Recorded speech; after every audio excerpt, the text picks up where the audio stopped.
आलेली आहे। भाऊसाहेब वागचौरेजी यांच्या प्रचारार्थ आज मी प्रथम संगमनेर भागात आलेले आहे।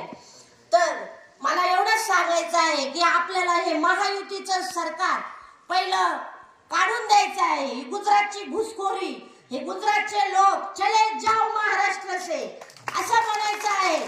तुम्हाला सांगते, हा महाराष्ट्र शिवरायांचा महाराष्ट्र, हा यशवंतरावांचा महाराष्ट्र, हा हिंदू हृदय सम्राट बाळासाहेब ठाकरेंचा महाराष्ट्र, हा शरदचंद्रजी पवारांचा महाराष्ट्र आपला मानाचा सन्मानाचा होता। आज मुंबईमध्ये सर्व महाराष्ट्रात ठाकरे साहेबांचा आवाज होता। यशवंतराव चव्हाण दिल्लीमध्ये ज्याने दिल्ली हलवली असे यशवंतरावजी चव्हाण, जे शरदचंद्रजी पवार, त्यांचे कृषी विषयक धोरण, त्यांचे संरक्षण मंत्री पदाची कामे, लोकांच्या सुखदुःखाला धावून जातानाची कामे, आज शरदचंद्रजी पवारांचं नाव संपूर्ण महाराष्ट्रात नाही तर देशात घेतलं जातं। परंतु या महाराष्ट्राला लाचार करण्याचं काम या गुजराती लोकांनी सुरू केलेलं आहे। आणि आपले जे लबाड भ्रष्ट, म्हणजे तुम्हाला सांगते, शिवसेनेचे असतील, शिंदे सेनेचे, राष्ट्रवादीचे जे सोडून गेलेले, काँग्रेसचे, हे एवढे भ्रष्ट, सीबीआय, ईडी यांच्या स्थानिक स्वार्थासाठी यांच्या संस्थांच्या चौकशा होऊ नये म्हणून ही एवढी लबाड सेना बीजेपीत गेली। म्हणजे ज्यांचं खाल्लं, ज्यांचं पिलं, ज्यांच्या जीवावर मोठे झाले, आज त्यांनाच हे बोलायला लागले। हे सर्वसामान्य माणसाला कळतं। आज जेवढे तुम्हाला सांगते, काँग्रेसचे नेते असतील, राष्ट्रवादीचे असतील, जे शरदचंद्रजी पवारांना सोडून गेले, ते त्यांच्यावर सगळ्यांवर भ्रष्टाचाराचे आरोप होते।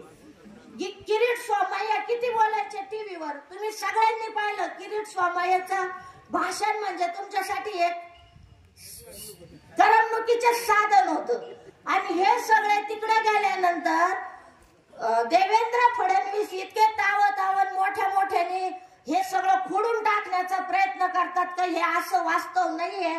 म्हणजे त्यांचं एकदम असं धोरण आहे, खोटं बोला पण रेटून न्या, पण सामान्य मतदार ओळखतो। तर हे सर्व नेते कशा पद्धतीने गेले, आता सलगरताईंनी सांगितलं, विठ्ठल सहकारी साखर कारखान्याचे अभिजित पाटील, म्हणजे ते प्रचार करीत होते। देवेंद्र फडणवीसनी त्यांच्या मागे चौकशी लागली, नाविलाज असतो तो माणूस गेला। हर्षवर्धन पाटील काय म्हटले, मला निवांत झोप येते। अशोक चव्हाण काय म्हणले, सगळ्यांच्या बाबतीत म्हणजे आपण सुज्ञ मतदार आहोत। ह्या भाजपच्या सगळ्या भ्रष्ट नेत्यांना जे भाजपमध्ये सामील झाले, भाजप म्हणायचं की आम्हाला काँग्रेस मुक्त भारत करायचा आहे। अहो, तुम्ही काँग्रेस व्याप्त भारत केला।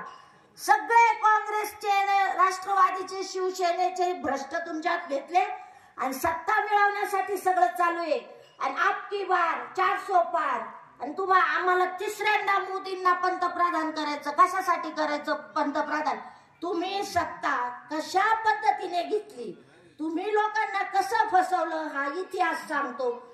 लाल बहादूर शास्त्रींनी फक्त 18 वर्षाचा पंतप्रधानाचा कार्यकाल होता लाल बहादूर शास्त्रींचा, पण भारतात त्यांचं नाव सुवर्ण अक्षरात कोरलं गेलं। अहो मोदी, तुम्ही 10 वर्ष काय केलं? विकासावर नाही, विकासाचं विजन नाही, उलट भारतीय सगळे उद्योगधंदे गुजरातला पाठवले। ते म्हटले 2000च्या नोटा बंद केला, त्याचा काही खुलासा नाही। 15 लाख रुपये शेतकऱ्याच्या खात्यात जमा होणार होते। एका बाबांनी मरायच्या आधी मृत्यूपत्रात पोरांना लिहिलं, माझ्या 15 लाख रुपये मिळाले तर तुमच्या आईच्या नावावर टाका म्हणून। पहा आता हे मोदीची गॅरंटी। आपल्याला मोदीची गॅरंटी नकोय, आपल्याला आपल्या शेतीमालाच्या भावाची शाश्वती पाहिजे, आपल्याला ही गॅरंटी पाहिजे। मोदीची गॅरंटी घेऊन काय करायचं? गुजरातच्या मोदीची तुम्हाला काय गॅरंटी आहे?